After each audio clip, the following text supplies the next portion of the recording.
Hi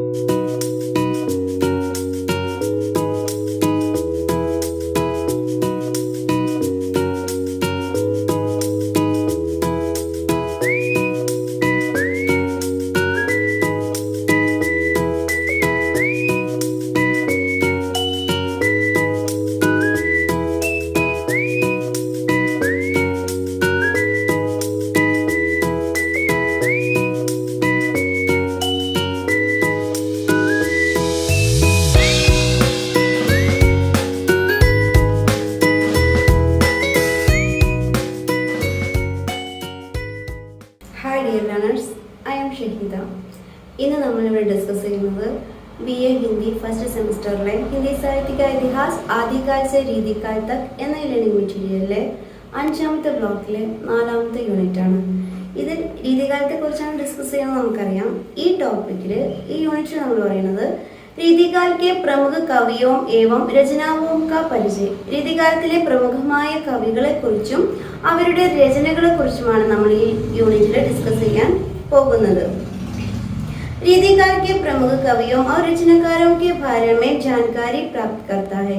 രീതികാലത്തെ പ്രമുഖമായ കവികളെ കുറിച്ചും അവരുടെ രചനകളെ കുറിച്ചുമുള്ള അറിവ് നമുക്ക് ഈ യൂണിറ്റിൽ നിന്നും ലഭിക്കുന്നു. രീതികാൽ की रचनाओं की जानकारी प्राप्त करता है. രീതികാലത്തിലെ രചനകൾ നമ്മൾ മനസ്സിലാക്കുന്നു. രീതി സിദ്ധ കവിയും और रचनाओं के बारे में जानकारी प्राप्त करता है. രീതി സിദ്ധ കവികളും അവരുടെ രചനകളും, രീതി ബദ്ധ കവികളും അവരുടെ രചനകളും, രീതി മുക്ത കവികളും അവരുടെ രചനകളെ കുറിച്ചുള്ള जानकारी हमने इस यूनिट से प्राप्त करता है. पूर्वापेक्षा रीतिकाल की परिस्थितियों और प्रवृत्तियों की चर्चा के बाद अब हमें रीतिकालीन प्रमुख कवि और उनकी रचनाओं की चर्चा करना जरूरी है. രീതികാലത്തിലെ പരിസ്ഥിതികൾ എന്തൊക്കെയാണ് നമ്മൾ ചർച്ച ചെയ്ത് കഴിഞ്ഞു. ഇനി നമ്മൾ രീതികാലത്തെ കവികളെ കുറിച്ചും അവരുടെ പ്രധാനപ്പെട്ട രചനകളെ കുറിച്ചും ചർച്ച ചെയ്യുക എന്നത് അത്യാവശ്യമാണ്. हमें पता है विभिन्न विद्वानों ने रीतिकाल को विभिन्न नाम दिए. നമുക്കറിയാം പല വിദ്വാൻമാരും രീതികാലത്തിന് പല പേരുകളാണ് നൽകിയിട്ടുള്ളത്. हिंदी साहित्य का उत्तर मध्यकाल को रीतिकाल नाम रखने का श्रेय आचार्य रामचंद्र शुक्ल को है. ഈ ഹിന്ദി സാഹിത്യത്തിലെ ഈ ഉത്തരമധ്യകാലത്തിന് രീതികാൽ എന്ന പേര് കൊടുത്തതിന്റെ ആ ഒരു ബഹുമതി ആചാര്യ രാമചന്ദ്ര ശുക്ലനാണ് ഉള്ളത്. डॉक्टर श्याम शंकर शुक्ल ने कलाकाल, मिश्र बंधु ने अलंकृत काल और आचार्य विश्वनाथ प्रसाद मिश्र ने श्रृंगार काल नाम देकर इस काल को संबोधित किया. ആചാര്യ ശ്യാം ശങ്കർ ശുക്ല എന്താണ് കലാകാൽ എന്ന പേര് കൊടുത്തു, മിശ്ര ബന്ധുക്കൾ അലങ്കൃത കാൽ എന്ന പേര് കൊടുത്തു, और ആചാര്യ വിശ്വനാഥ് പ്രസാദ് മിശ്ര ശൃംഗാർ കാൽ എന്ന പേര് കൊടുത്തു. അങ്ങനെ പലരും പല പേരുകളാണ് ഈ രീതികാലത്തിന് കൊടുത്തിട്ടുള്ളത്. ആചാര്യ ശുക്ല का नामकरण सर्वमान्य हो गया. പക്ഷേ സർവമാന്യമായി സെലക്ട് ചെയ്യപ്പെട്ടത് ആചാര്യ രാമശങ്കർ ശുക്ലിന്റെ രീതികാൽ എന്ന ആ പേരാണ്. इसके अलावा साहित्यिक प्रवृत्ति की दृष्टि से देखते तो रीतिकालीन कवियों की मुख्य तीन धाराएं हैं: रीति मुक्त, रीति सिद्ध, रीति भक्त. പക്ഷെ നമ്മൾ സാഹിത്യത്തെ പ്രവൃത്തിയുടെ ദൃഷ്ടിയിൽ നോക്കുമ്പോൾ രീതികാലത്തിന് 3 ശാഖകളാണുള്ളത്: रीति सिद्ध, रीति बद्ध, रीति मुक्त. शास्त्रीय ढंग के अनुसार लक्षण, उदाहरण आदि से युक्त काव्य रचना किए गए कवियों को रीतिबद्ध कवि कहते हैं. ശാസ്ത്രീയമായ ശൈലിയിൽ എല്ലാ കാവ്യ ലക്ഷണങ്ങളോടും കൂടി ഉദാഹരണങ്ങളോടും കൂടിയുള്ള രചനകൾ നിർവഹിക്കുന്ന കവികൾ ഉൾപ്പെടുന്ന ശാഖയാണ് रीतिबद्ध काव्य शाखा. काव्य रीति के बंधन से पूर्णतः मुक्त होकर रचना किए गए कवियों को रीति मुक्त कवि कहते हैं. കാവ്യങ്ങളുടെ ഈ കാവ്യ നിരൂപണങ്ങളുടെ യാതൊരു തത്വങ്ങളും ആചാരങ്ങളിൽ നിന്നും അതിന്റെ ബന്ധനത്തിൽ നിന്നും പൂർണ്ണമായും മുക്തമായിക്കൊണ്ട് രചനകൾ നിർവഹിക്കുന്ന കവികൾ ഉൾപ്പെടുന്ന ശാഖയാണ് रीति मुक्त काव्य शाखा. रीति के भली भांति जानकर होकर भी रीति ग्रंथ लिखे बिना उस जानकारी का पूरा उपयोग अपने काव्य ग्रंथों में किए गए कवि को रीति सिद्धि कवि कहते हैं. രീതികാലത്തിലെ എല്ലാ നിയമങ്ങളെ കുറിച്ചും എല്ലാ കാവ്യാംഗ നിരൂപണത്തെ കുറിച്ചും അറിവുണ്ടായിട്ട് കൂടി അതെല്ലാം തൻ്റെ നിരൂപണ ഗ്രന്ഥങ്ങൾ ഉണ്ടാക്കാൻ ഉപയോഗിക്കാതെ തൻ്റെ രചനകളിൽ ഉപയോഗിക്കുന്ന കവികൾ ഉൾപ്പെടുന്നതാണ് रीति सिद्ध काव्य शाखा. इस इकाई में प्रमुख രീതികാരൻ കവിയും और उनकी रचनाओं से പരിചയ प्राप्त करेगा. ഈ യൂണിറ്റിൽ നിന്ന് നമുക്ക് രീതികാലത്തെ പ്രമുഖ കവികളെ കുറിച്ചും അവരുടെ രചനകളെ കുറിച്ചുമുള്ള അറിവാണ് നമ്മൾ നേടുന്നത്. लेकिन उसका विस्तृत പരിചയ अगला अध्याय में प्राप्त करेगा. അതിന്റെ ഒരു വിസ്തൃതമായ പഠനം നമ്മൾ അടുത്ത യൂണിറ്റിൽ ചെയ്യുന്നുണ്ട്. പ്രധാനപ്പെട്ട की थीम्स ആണ് അതിലുള്ള. രീതികാലൻ प्रवृत्तियों के आधार पर इस काल में 3 श्रेणियों के कविगण को देख सकते हैं. രീതികാലത്തിന്റെ പ്രവൃത്തികളുടെ അനുസാരത്തിൽ 3 ധാരകളാക്കി തിരിച്ചിട്ടുണ്ട്. അതിലെ ഓരോ ധാരയിലെ കവികളെയും നമ്മൾ പരിചയപ്പെടുന്നു. രീതിബദ്ധ, രീതിസിദ്ധ, രീതിമുക്ത. वास्तव में इस युग के कवि काव्यांग निरूपण में अधिक ध्यान रखते थे. ഈ യുഗത്തിലെ കവികൾ കാവ്യാംഗ നിരൂപണത്തിലാണ് ശ്രദ്ധ കൊടുത്തിരുന്നത്. लेकिन ध्यान देने की बात यही है कि इसमें इनमें से अधिकांश लोग आचार्य नहीं थे. പക്ഷെ നമ്മൾ ശ്രദ്ധിക്കേണ്ട ഒരു കാര്യം എന്താണെന്ന് വെച്ചാൽ ഈ കാവ്യാംഗ നിരൂപണ ഗ്രന്ഥങ്ങൾ എഴുതുന്നവരൊക്കെ ആചാര്യന്മാരാണ്. പക്ഷെ ഈ രീതികാലത്തിൽ എല്ലാ കവികളും ആചാര്യന്മാരായിരുന്നില്ല എങ്കിൽ കൂടി അവരും കാവ്യാംഗ നിരൂപണ ഗ്രന്ഥങ്ങൾ എഴുതിയിരുന്നു. फिर भी काव्य ശാസ്ത്രീയ ദൃഷ്ടി സെ കാവ്യരചനാമേ നിപുണതേ. പക്ഷേ ഇവര് ആചാര്യന്മാരല്ലായിരുന്നു എങ്കിൽ കൂടി കാവ്യ ശാസ്ത്രീയ ദൃഷ്ടിയിലൂടെ നോക്കുമ്പോൾ ഇവരെല്ലാവരും എന്തായിരുന്നു, ഇങ്ങനെയുള്ള രചനകൾ നിർവഹിക്കുന്നത് നിപുണരായിരുന്നു. ചർച്ച. इस काल की मुख्य प्रवृत्तियों में रीति निरूपण आने के कारण इस काल को वैज्ञानिक दृष्टि से विश्लेषण करना अधिक संगत है. ഈ കാലത്തിലെ മുഖ്യമായ പ്രവൃത്തി എന്ന് പറയുന്നത് രീതി നിരൂപണമായതുകൊണ്ട് തന്നെ ഒരു ശാസ്ത്രീയമായ കാഴ്ചപ്പാടിലൂടെ നമുക്കിതിനെ വിശ്ലേഷണം ചെയ്യുക എന്നത് അത്ര പ്രസക്തമായിരുന്നില്ല. लेकिन ध्यान देने की बात यह है कि इस युग में रीति संबंधी ग्रंथ ही नहीं लिखे गए. ഈ കാലഘട്ടത്തിൽ നമ്മൾ ശ്രദ്ധിക്കേണ്ട ഒരു കാര്യം എന്താണെന്ന് വെച്ചാൽ രീതി നിരൂപണ ഗ്രന്ഥങ്ങൾ മാത്രമല്ല ഈ കാലഘട്ടത്തിൽ എഴുതിയിരുന്നത്. വിഷയോं की विविधता इस युग को संपन्न बना देते हैं. വിഷയത്തിന്റെ വൈവിധ്യത ഈ യുഗത്തെ വളരെയധികം സമ്പന്നമാക്കിയിരുന്നു. प्रवृत्ति के दृष्टि से रीतिकालीन कवियों और उनकी रचनाओं को विभिन्न श्रेणी में बांटा जा सकता है जो निम्नलिखित है.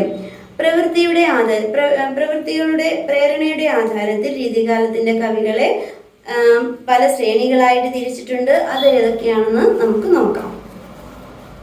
ഒന്നാമത്തെ രീതിബദ്ധ കവി और उनकी രചന. ആദ്യത്തെ ശ്രേണി രീതിബദ്ധാണ്. അതിലെ കവികളും അവരുടെ രചനകളും. शास्त्रीय ढंग के अनुसार लक्षण उदाहरण आदि से युक्त काव्य रचना किए गए कवियों को രീതിബദ്ധ കവി कहते हैं. നമ്മൾ ഒരുപാട് വട്ടം ഇത് റിപ്പീറ്റ് ചെയ്തിട്ടുണ്ട്. എന്താണ്, ശാസ്ത്രീയമായ ശൈലിക്ക് അനുസരിച്ച് ഉദാഹരണങ്ങളും ലക്ഷണങ്ങളും സഹിതമുള്ള കാവ്യാംഗ നിരൂപണ ഗ്രന്ഥങ്ങൾ എഴുതുന്ന വിഭാഗത്തിൽപ്പെട്ട കവികൾ ഉൾക്കൊള്ളുന്ന ശാഖയാണ് രീതിബദ്ധ കവിശാഖ. അതിലെ പ്രധാനപ്പെട്ട ഒരു കവിയാണ് ചിന്താമണി. അദ്ദേഹത്തിന്റെ പ്രമുഖ രചനകളാണ് കവിത് വിചാർ പ്രകാശ്, രാമായൺ, കൃഷ്ണചരിത്, രാമേശ്വർ മേഘ്. അടുത്തൊരു പ്രമുഖനായ കവിയാണ് ദേവ്. പ്രമുഖ രചനകളാണ് ഭാവവിലാസ്, കാവ്യരസായൻ, ഭവാനി വിലാസ്, രസവില. ഇതിനൊന്നും എക്സ്പ്ലനേഷൻ്റെ ആവശ്യമില്ല. ജസ്റ്റ് കവികളുടെ രചനകൾ നമ്മൾ കാണാതെ പഠിക്കാനുള്ളതാണ് കേട്ടോ. അടുത്ത കുലപതി മിശ്രാണ്. ഇവരൊക്കെ രീതിബദ്ധ കവികളാണ്. കുലപതി മിശ്രന്റെയാണ്. പ്രമുഖ രചനകളാണ് രസരഹസ്യ, യുക്തി തരംഗിണി, സംഗ്രാം സാർ. അടുത്ത കുമാർ മണി. പ്രമുഖ രചനകളാണ് രസിക് രഞ്ജൻ, രസിക് രസാൽ. സോമനാഥ്. പ്രമുഖ രചന ശൃംഗാർ വിലാസ്, രസ പീയൂഷിനിധി, കൃഷ്ണ ലീലാവതി. ഭിക്കാരി ദാസിന്റെ പ്രമുഖ രചനകളാണ് രസ സാരാംശ്, ശൃംഗാർ നിർണയ, काव्य निर्णय मुदलायव. रीति मुक्त कवि और उनकी रचनाएं. काव्य रीति के बंधन से पूर्णतः मुक्त होकर रचना किए गए कवियों को रीति मुक्त कवि कहते हैं. ഈ കാവ്യങ്ങളുടെ കാവ്യാംഗ നിരൂപണങ്ങളുടെയും നിയമങ്ങളുടെയും ബന്ധനങ്ങളിൽ നിന്നും പൂർണ്ണമായി മുക്തരായി സ്വന്തം ഇഷ്ടപ്രകാരം കവിത എഴുതുന്നവരെയാണ് എന്ത് പറയുന്നത്, രീതി മുക്ത കവികൾ എന്ന് പറയുന്നത്. इसके प्रमुख कवि और रचनाओं का नाम निम्नलिखित है. അതിൽ പ്രമുഖരായ കവികളും രചനകളും താഴെ പറയുന്നു. പ്രധാനപ്പെട്ട ആളാണ് ഘനാനന്ദ്. ഘനാനന്ദിന്റെ ഞാൻ പറയില്ലേ, ഭയങ്കര വിരഹവേദന തുളുമ്പുന്ന കവിതകൾ എഴുതുന്ന ആളാണ് ഘനാനന്ദ്. ഈ ഘനാനന്ദിന്റെ ഒരു ചെറിയ സ്റ്റോറി ഞാൻ പറയാം. ഘനാനന്ദിന്റെ പ്രണയിനിയുടെ പേരായിരുന്നു സുജാൻ. ഘനാനന്ദ് ഒരു രാജകവിയായിരുന്നു. അദ്ദേഹത്തിന്റെ ദർബാറിലെ തന്നെ നർത്തകിയായിരുന്നു സുജാൻ. ഈ സുജാൻ അന്നത്തെ കാലത്തെ നർത്തകികൾ എന്ന് പറഞ്ഞ രാജാക്കന്മാരുടെ ദാസ്യ സ്ത്രീകളായിരിക്കും. ഇവർ രണ്ടുപേരും ഭയങ്കര പ്രണയത്തിലായിരുന്നു. ഈ ഘനാനന്ദൻ കവിത എഴുതുന്ന പോലെ തന്നെ അതിമനോഹരമായി പാട്ട് പാടുമായിരുന്നു. അങ്ങനെ ഒരു ദിവസം ഘനാനന്ദ് പാട്ട് പാടുന്ന സമയത്ത്, ദർബാറിൽ എല്ലാവരും കൂടിയിരിക്കുന്ന സമയത്ത് അവിടെയുള്ള ഒരു രാജാവിനോട് പറഞ്ഞു, ഘനാനന്ദ് അതിമനോഹരമായി പാട്ട് പാടുന്നു പറഞ്ഞു. രാജാവ് ഘനാനന്ദിനോട് പാട്ട് പാടാൻ ആവശ്യപ്പെടുകയാണ്. അപ്പോൾ ഇങ്ങനെ മടിച്ചു നിന്ന അദ്ദേഹം പെട്ടെന്ന് അപ്പോൾ ഒരു ദർബാറിൽ ഒരാൾ പറഞ്ഞു, സുജാൻ വന്നാൽ ഘനാനന്ദ് പാട്ട് പാടുന്നു പറയും. അപ്പോൾ രാജാവ് സുജാനോട് വരാൻ പറയും. സുജാന്റെ കാലിന്റെ കൊലുസിന്റെ സൗണ്ട് കേട്ടതോടുകൂടി രാജാവിന് അഭിമുഖമായി നിന്നിരുന്ന ഘനാനന്ദ് രാജാവിനെ പുറംതിരിഞ്ഞു നിൽക്കുകയും സുജാന്റെ നേരെ നോക്കുകയും സുജാനെ വർണ്ണിച്ച് അതിമനോഹരമായി പാട്ടുപാടാൻ തുടങ്ങുകയും ചെയ്തു. പാട്ട് പാടിക്കഴിഞ്ഞപ്പോൾ രാജാവ്, പാട്ട് അതിമനോഹരമായിട്ടുണ്ട്, പക്ഷേ നീ എന്നെ ധിക്കരിച്ചു. ആദ്യം ഞാൻ പാടാൻ പറഞ്ഞു, പക്ഷെ നീ പാടിയില്ല. പിന്നെ സുജാനെ കണ്ടപ്പോൾ നീ എനിക്ക് പിന്തിരിഞ്ഞു നിന്നുകൊണ്ട് പാട്ടുപാടി എന്നുള്ള കുറ്റം പറഞ്ഞുകൊണ്ട് ഘനാനന്ദനെ രാജദർബാറിൽ നിന്ന് പുറത്താക്കി. രാജദർബാറിൽ നിന്ന് പോകാൻ നേരത്ത് ഘനാനന്ദ് തൻ്റെ പ്രണയിനിയായ സുജാനയും കൂടെ വിളിക്കുകയാണ്, എൻ്റെ കൂടെ പോരാൻ പറയാണ്. പക്ഷേ ആഡംബരപൂർണമായ ആ ജീവിതം വിട്ടു പോരാൻ സുജാൻ സമ്മതിക്കില്ല. അവൾ ആ ഒരു ക്ഷണം നിരസിക്കുകയാണ്. അവിടെ നിന്നും വളരെയധികം ഹൃദയവേദനയോടുകൂടി ഘനാനന്ദ് ആ ദർബാറിൽ നിന്ന് പോവുകയാണ്. പിന്നീട് ഒരു സന്യാസ ജീവിതം പോലെയുള്ള ജീവിതം അദ്ദേഹം നയിക്കുകയാണ്. അതിനുശേഷം അദ്ദേഹം എഴുതിയ ഒരുപാട് രചനകളിൽ സുജാൻ ഇതിൽ തന്നെ നമുക്ക് കാണാം സുജാൻ സാഗർ, സുജാൻ ഹിത്, അങ്ങനെ അദ്ദേഹത്തിന്റെ രചനകളിലെല്ലാം ഈ സുജാൻ എന്ന വേർഡ് നമുക്ക് പ്രേം കി പീർ കി കവി എന്നാണ് ഈ ഘനാനന്ദിനെ പറയുന്നത്. അത്രയും വിരഹവേദന തുളുമ്പുന്ന രചനകളാണ് ഘനാനന്ദ് എഴുതിയിട്ടുണ്ടായിരുന്നത്. അപ്പോൾ അദ്ദേഹത്തിന്റെ പ്രധാന രചനകൾ എന്തൊക്കെയാണെന്ന് വെച്ചാൽ സുജാൻ സാഗർ, വിരഹലീല, പദാവലി, സുജാൻ ഹിത്, ഇതൊക്കെയാണ് ഘനാനന്ദിന്റെ പ്രമുഖമായ രചനകൾ. അടുത്തതാണ് ആലം. ആലമിന്റെ പ്രമുഖ രചനകളാണ് ആലം കേളി, സുദാമ ചരിത്, സ്യായ് സ്നേഹി. അടുത്താണ് ടാക്കൂർ. ടാക്കൂറിന്റെ പ്രമുഖ രചനകളാണ് ടാക്കൂർ ടസക്, ടാക്കൂർ ശതക്. അടുത്ത് ബോധയുടെ പ്രമുഖ രചനകളാണ് വിരഹ് വാരിഷ്, ഇഷ്കലത.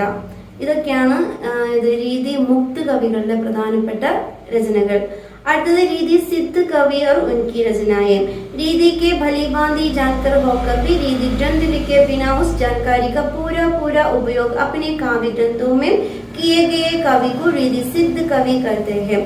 തങ്ങൾക്ക് രീതി കാവ്യങ്ങളെ നിയമങ്ങളെയും അതിന്റെ സിദ്ധാന്തങ്ങളെ തത്വങ്ങളെ കുറിച്ചുമെല്ലാം വ്യക്തമായ അറിവുണ്ട് എങ്കിലും കാവ്യ നിരൂപണ ഗ്രന്ഥങ്ങൾ എഴുതാതെ തങ്ങളുടെ കഴിവുകൾ മുഴുവൻ സാധാരണ രചനകൾ എഴുതുന്നതിന് വേണ്ടി ഉപയോഗിക്കുന്ന കവികളെയാണ് രീതി സിദ്ധ് കവികൾ എന്ന് പറയുന്നത്. പ്രമുഖനായ രീതി സിദ്ധ് കവി ആരാണ്? ബിഹാരിയാണ്. ബിഹാരിയുടെ ഏറ്റവും പ്രശസ്തമായ രചനയാണ് ബിഹാരി സത്സയി എന്ന് പറയുന്നത്. അടുത്തത് നമുക്ക് ഇതിന്റെ അവലോകനമാണ്. രീതികാलीन സാഹിത്യ ഹിന്ദി സാഹിത്യക്ക് അനേക അമൂല്യ രചനാओं का सागर है. ഈ രീതികാല സാഹിത്യം എന്ന് പറയുന്നത് ഹിന്ദി സാഹിത്യത്തിലെ അമൂല്യമായ ഒരുപാട് രചനകളുടെ ഒരു സാഗരമാണ് എന്നാണ് പറയുന്നത്. प्रवृत्ति और कालक्रम के अनुसार इस समय के हर एक रचना और रचनाकार का अपना महत्वपूर्ण स्थान है. പ്രവൃത്തിയുടെയും കാലക്രമത്തിന്റെയും അടിസ്ഥാനത്തിൽ ഈ കാലഘട്ടത്തിലെ രചനാകാരന്മാരും രചനകളും നമുക്ക് വളരെയധികം മഹത്വപൂർണമാണ്. ഇതിക്കാലത്തെ ഒഴിച്ചു നിർത്തിയിട്ടൊരു ഹിന്ദി സാഹിത്യത്തെ കുറിച്ച് നമുക്ക് ചിന്തിക്കാൻ പോലും കഴിയില്ല. അതിമനോഹരമായ രചനകളാണ് ഈ കാലഘട്ടത്ത് ഉണ്ട്. പഠിക്കാൻ വളരെ ഈസി ഉള്ളൊരു കാലമാണ്. വളരെ കുറച്ചേ ഉള്ളൂ, നമുക്ക് പഠിച്ച കാര്യങ്ങൾ മറന്നു പോകില്ല. അത്രയും വൈഡല്ല രീതിക്കാലം. ഏറ്റവും കാലങ്ങളിൽ കുറച്ച് പഠിക്കാനുള്ള കാലമാണ് രീതിക്കാലം. അതുകൊണ്ട് നമുക്ക് നല്ല സുഖമായിട്ട് ഈ പോർഷൻ പഠിച്ചെടുക്കാൻ സാധിക്കും. ഇതിൽ പുനരാവർത്തനം വായിക്കാനുള്ള ജസ്റ്റ് വായിച്ചു നോക്കാനുള്ളതേ ഉള്ളൂ. പിന്നെ ഇതിൽ അസൈൻമെന്റ്സ് എന്ന് പറഞ്ഞാൽ രീതികാലത്തെ പ്രമുഖ കവിഗണ സൂചന. ഈ രീതികാലത്തിലെ പ്രമുഖ നമുക്ക് 3 തരംതിരിച്ച് നല്ല മനോഹരമായിട്ട് എഴുതാൻ കഴിയും. അത് ഹിന്ദി साहित्य के अध्ययन में रीतिकालीन रचनाओं का बड़ा स्थान है. अपनी राय क्या है? ഹിന്ദി സാഹിത്യത്തിന്റെ പഠനത്തിൽ രീതികാലത്തിന് ഒരു വലിയ സ്ഥാനം തന്നെ ഉണ്ട്. നമ്മുടെ അഭിപ്രായം പറയാനാണ് പറഞ്ഞിരിക്കുന്നത്. അപ്പം നമുക്കിതിൽ നിന്ന് വളരെ നമ്മൾ ഈ 5ാമത്തെ ബ്ലോക്ക് മൊത്തം രീതികാലത്തെ പറ്റിയാണ് പഠിക്കുന്നത് അല്ലേ. ഇത് മൊത്തം പഠിച്ചു കഴിഞ്ഞാൽ പിന്നെ രീതികാലത്തിൽ നിന്ന് എന്ത് ക്വസ്റ്റ്യൻ വന്നാലും നമുക്ക് യാതൊരു ഡൗട്ടും ഉണ്ടാവില്ല. ഈ യൂണിറ്റോട് കൂടി നമ്മൾ 5ാമത്തെ ബ്ലോക്ക് കഴിയാണ്. ഇതിൽ മൊത്തം രീതികാലത്തിലെ വിശേഷതകളും അന്നത്തെ കവികളും 3 ധാരകളാക്കി തിരിച്ചതും വളരെ സിമ്പിൾ. ഓരോ പാഠവും വളരെ സിമ്പിളാണ്. അപ്പോൾ നന്നായി വായിക്കുക, നല്ല മാർക്ക് സ്കോർ ചെയ്യുക. All the best. Thank you.